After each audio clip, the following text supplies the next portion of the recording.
오늘 하나님께서 우리에게 주신 말씀은 고린도전서 15장 1절에서 11절까지입니다. 고린도전서 15장 1절에서 11절을 함께 교독하겠습니다. 제가 먼저 1절을 봉독합니다. 형제들아, 내가 너희에게 전한 복음을 너희에게 알게 하노니 이는 너희가 받은 것이요 또 그 가운데 선 것이라. 너희가 만일 내가 전한 그 말을 굳게 지키고 헛되이 믿지 아니하였으면 그대로 오늘 받으리라. 내가 받은 것을 먼저 너에게 전하였노니 이는 성경대로 예수 그리스도께서 우리 죄를 위하여 죽으시고 장사 지낸 바 되셨다가 성경대로 사흘 만에 다시 살아났다. 게바에게 보이시고 후에 12 제자에게와 그 후에 500여 형제에게 일시 보이셨나니 그 중에 지금까지 대다수는 살아있고 어떤 사람은 잠들었으며 그 후에 야고보에게 보이셨으며 그 후에 모든 사도에게와 매장 중에는 막사되지 못하여 난 자와 같은 내게도 보이셨느니라. 나는 사도 중에 가장 작은 자라. 나는 하나님의 교회를 박해하였으므로 사도라 칭함받기를 감당하지 못할 자리라. 그러나 내가 받은 것은 하나님의 은혜로 된 것이니 내게 주신 그의 은혜가 헛되지 아니하여 내가 모든 사도보다 더 많이 수고하였으나 내가 한 것이 아니요 오직 나와 함께 하신 하나님의 은혜라. 다 같이 읽겠습니다. 그러므로 나나 그들이나 이같이 전파하매 너희도 이같이 믿었느니라. 아멘. 오늘 설교 제목은 부활 영원한 승리입니다. 부활 영원한 승리. 어젯밤 10시에 우리 대한민국 축구팀 국가대표팀이 월드컵 경기를 출전하여 경기를 하였습니다. 혹시 그 경기를 보셨습니까? 늦게까지 잠을 이루지 못하고 그 경기를 보신 분들이 많을 거라 생각하는데요. 멀리 미국의 땅에서 이민자의 삶을 살다 보면은 한국 국가대표팀이 경기를 나가는 날이면 괜히 마음이 설레하고 마음으로 함께하기 위해 응원을 하게 되는 것 같습니다. 사실 저도 끝까지 다 볼 수가 없을 것 같아서 앞부분만 보고 일찍 자려고 했는데 경기가 갈수록 재미가 더 나고 결과를 알고 싶어서 잠을 이루지 못해서 끝까지 경기를 보게 되었습니다. 이와 같이 우리 인생도 어쩌면 축구 경기와 참 비슷한 것 같습니다.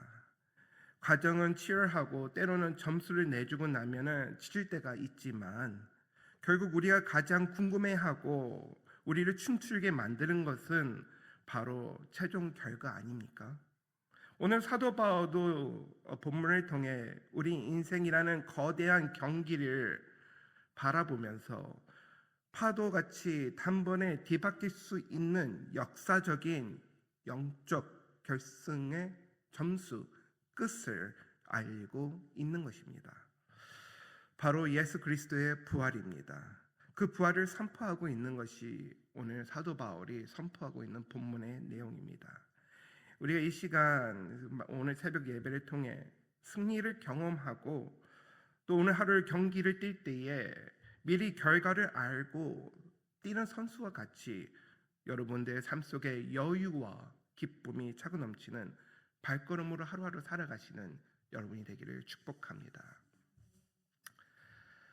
사도 바울이 왜 갑자기 고린도전서 마지막 부분 15장에서 이렇게 부활의 이야기를 꺼냈을까요? 1장부터 14장까지는 고린도 교회로 한마디로 이렇게 본다면 문제 종합 센터 같은 곳이었습니다. 성도끼리 파벌을 나누어 싸우고 서로 법정에 고소하며 은사 문제로 시끄러웠고 또 유명한 13장의 내용, 핵심 내용, 사랑 이야기조차도 사실은 서로 시기하고 질투하는 이들에게 제발 사랑하며 살으라고 권면하기 위해 사도 바울이 나눈 사랑의 내용입니다. 사도 바울이 보기에는 이 모든 행동, 그 문제의 결과는 그들 안에 신앙의 기초가 흔들렸기 때문에 고린도 교회 안에 문제가 왔다고 사도 바울은 보았습니다. 그것이 바로 신앙의 기초, 복음이 흔들리고 있었다는 것이죠. 특히 당시 헬라 철학의 영향을 많이 받고 있었습니다. 부활은 없다. 잘못된 사상과 이단의 영향이 교회에 침투한 거였습니다. 그래서 사도 바울은 편지를 마무리하며 모든 문제의 본질적인 해결책은 예수 그리스도, 부활이라는 것을 다시 선포하고 알리며 꺼내낸 것입니다. 오늘 본문을 우리가 크게 네 부분으로 나눠볼 수 있습니다. 1절에서 2절은 너희가 이미 받은 복음을 위해 굳게 서야 한다는 말을 전하고 있습니다. 복음의 제안을 하고 있는 거죠. 그 3절에서 4절에 보면은 성경대로 죽으시고 성경대로 다시 살아나신 그리스도의 핵심의 부활을 다시 선포하고 있습니다. 그 다음에 5절에서 8절에서는 베드로, 12제자, 500여의 형제 그리고 사도 바울 자신한테 예수님이 나타나 그들이 목격자라는 것을 알리고 있고요. 그 9절에서 11절에 보면은 박해자였던 그 사도 바울이 하나님의 은혜로 하나님의 일꾼이 되고 사도가 되었으며 모든 것이 다 하나님의 은혜라는 것을 겸손하게 고백하고 있는 것을 우리가 볼 수 있습니다. 여기서 우리가 세 가지를 오늘 주목하고 보길 원하는데요. 첫 번째는 최종 승리라는 것입니다. 3절에서 4절에 보게 되면은 바울은 복음의 핵심은 성경대로 하며 예수 그리스도께서 죽으시고 다시 살아나셨다는 사실을 정의합니다. 여러분, 축구 경기에서도 골이 터지는 순간 그 전까지 모든 어려웠던 훈련과 모든 어려운 순간들이 보상받는 또 승리의 과정으로 해석되는 순간이 오는 것과 같이 예수님의 부활은 그 모든 실패한 자, 죄 아래 있는 자, 죽음 아래 있는 모든 자들이 완벽하게 대승리를 얻는 그 예수님의 핏값을 얻은 대속의 승리를 입증하는 순간이라는 것입니다. 로마서 4장 25절에 이렇게 기록되어 있습니다. 예수는 우리가 범죄한 것 때문에 내줌이 되고 또한 우리를 위롭다 하기 위하여 살아나셨느니라. 아멘. 누구 때문에 예수님께서 이 땅에 오셨고 누구 때문에 십자가에 올리셨고 누구 때문에 다시 사셨습니까? 우리입니다. 죄인입니다. 어려운 삶 속에서 죄에 억눌려서 죄인의 모습으로 살아가는 우리를 위롭게 만들기 위해 예수님께서 이 땅에 오시고 십자가에 달리시고 부활하신 것입니다. 그러기 위해 우리는 이 땅에 살아갈 때에 우리는 승리자의 삶을 살아야 된다는 것입니다. 우리가 승리해서가 아니라 예수님께서 이미 승리하셨기에 우리는 하나님의 말씀을 붙잡고 살아가야 된다는 것입니다. 많은 사람들이 뉴욕에 살면은 이런 말을 합니다. 교회 열심히 다니면 돈이 생기냐, 밥이 나오냐, 왜 교회를 열심히 다니느냐 하고 교회 다니는 사람들한테 질문을 합니다. 여러분, 우리가 교회를 열심히 다니는 것은 우리가 뭔가를 채워지고 우리의 욕심과 우리가 높여지고 해서 교회에서 열심히 다니는 것이 아니라 벌써 우리는 결과를 알고 그 결과를 향해 전진해 나가기 때문에 우리는 열심을 내고 있는 것입니다. 우리의 결과는 승리입니다. 십자가의 보혈로 통해 들어가는 승리입니다. 여러분, 그 승리의 기쁨이 여러분 안에 충만해야 되며 그 승리자의 삶을 여러분들이 살아가야 된다는 것입니다. 둘째는 5절과 8절의 내용 중에 우리는 증명하며 증인으로 살아야 되는 것을 나누고 있다는 것입니다.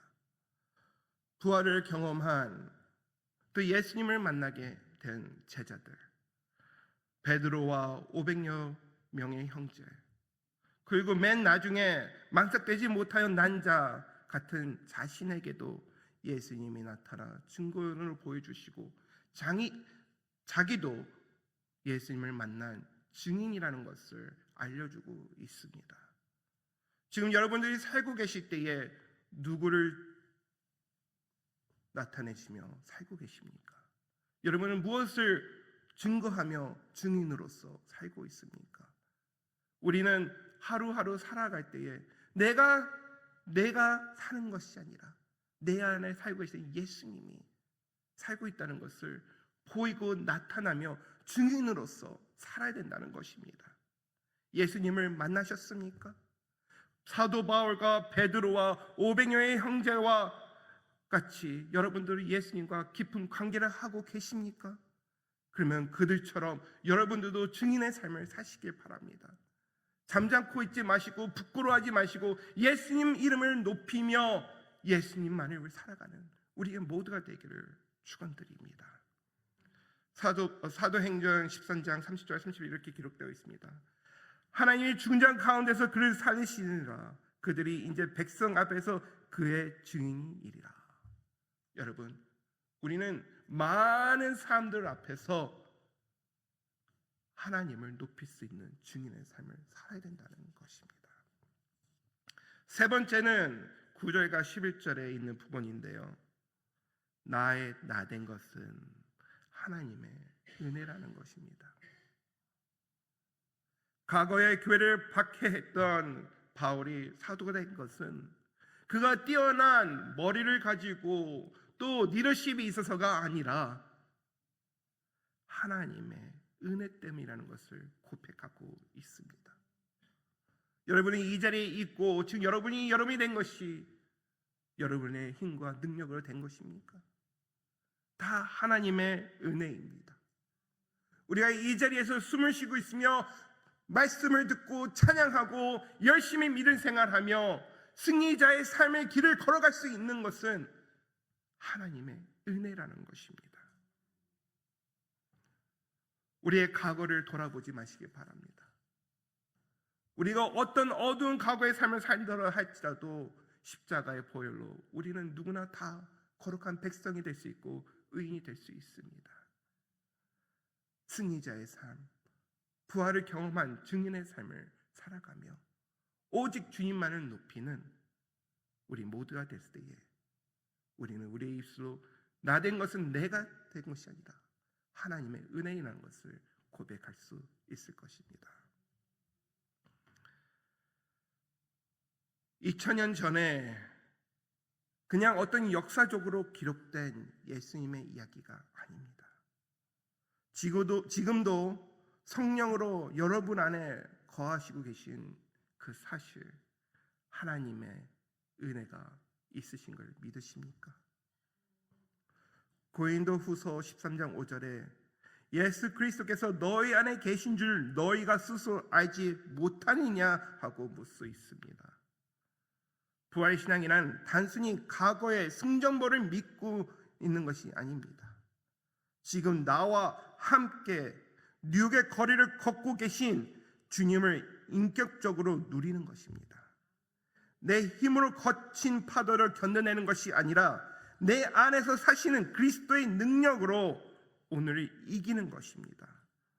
갈라디아서 2장 20절의 고백처럼 이제는 내가 사는 것이 아니요 오직 내 안에 그리스도께서 사시는 것, 이 사실이 우리의 고백이 되고 우리 신앙이 되어야 된다는 것입니다. 여러분, 어저께 뛴 국가대표 축구 선수들은 결과를 보기 위해 온 힘과 모든 것 쏟아붓고 뛰었습니다. 그렇지만 우리는 결과를 알고 뛰고 있습니다. 우리의 결과는 분명합니다. 그런데 그에 맞는 부활의 신앙을 가지고 오늘도 주님과 함께 동행하며 살아야 된다는 것입니다. 말씀을 정리하겠습니다. 사도 바울은 모든 것이 자기가 나된 것은 하나님의 은혜라고 고백합니다. 하나님이 우리를 사랑해서 예수님을 이 땅에 보내주시고 예수님을 통해 우리는 더 이상 죄인의 삶을 사는 것이 아니라 구원의 은혜의 삶을 살아가며 부활의 신앙을 통해 우리는 세상과 싸워 승리하는 삶을 살 수 있도록 하나님께서 여러분을 초대하시고 길을 인도하시고 계시다는 것입니다. 오늘도 부활의 신앙을 붙잡으시고 승리하는 여러분이 되기를 축원드립니다. 기도하겠습니다. 전능하신 하나님 아버지, 우리 인생의 영원한 승리자가 되시는 주님이 우리 안에 있음을 고백합니다. 세상의 파도가 높고 때로는 우리를 삼키려고 덮여든다 할지라도 우리 안에 있는 예수님을 버리지 아니하고 부인하지 아니하며 부활의 신앙으로 모든 것을 참고 이겨내는 우리 모두가 되게 하여 주시옵소서. 오늘도 예수님과 동행하게 하여 주시고 승리의 기쁨으로 찬양하게 하여 주시며 예수님만을 드러내는 우리 모두가 되게 하여 주시옵소서. 예수 그리스도의 이름으로 간절히 기도드립니다. 아멘.